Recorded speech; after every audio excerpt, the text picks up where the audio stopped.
అసలు ఈ మధ్యకాలంలో ముఖ్యంగా వీధి కుక్కలు అన్నవి చాలా చోట్ల పిల్లల్ని పెద్దల్ని కూడా కరుస్తూ ఉంటాయి. కొన్నిసార్లు అవి కరవకపోయినా గోకుతాయి కూడా. ఈ రెండు ఒకేలాగా చూడాలా? కరిస్తేనే ఇంజెక్షన్ చేయించుకోవాలా, లేకపోతే గోకినా కూడా ఇంజెక్షన్ చేయించుకోవాలా?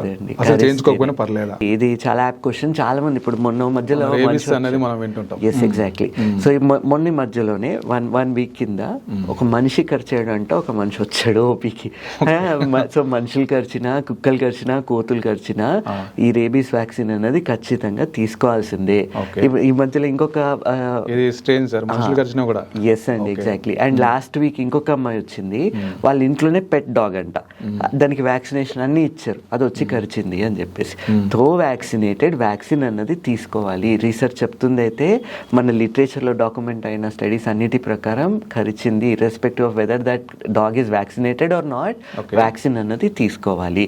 అయితే ఇంతకు ముందులాగా మళ్ళీ 14 ఇంజెక్షన్లు బొడ్డు అట్లా కాకుండా ఇప్పుడు సింపుల్గా 5 doses ఇస్తున్నాము. ఆ 5 doses నార్మల్గా తీసేసుకుని అవి ఎట్లా ఏ టైంలో తీసుకోవాలి చెప్తున్నాము, అవి తీసుకుంటే సరిపోతుంది. అయితే స్క్రాచ్ చేస్తే కూడా తీసుకోవాలంటే అవసరం లేదు. కాకపోతే ఆ కట్ ఎంత డీప్ ఉంది, ఆ వూండ్ కేర్ ఎట్లా ఉండాలి అది తీసుకోవాలి. అండ్ ర్యాబీస్ ఒకటే కాదు, యాంటీ టెటనస్ వ్యాక్సిన్ ఏదైతే ఉంటుందో టీటీ అంటాం కదా సాధారణంగా, ఆ వ్యాక్సిన్ కూడా తీసుకోవాలి. Okay, thank you doctor. Right అండి.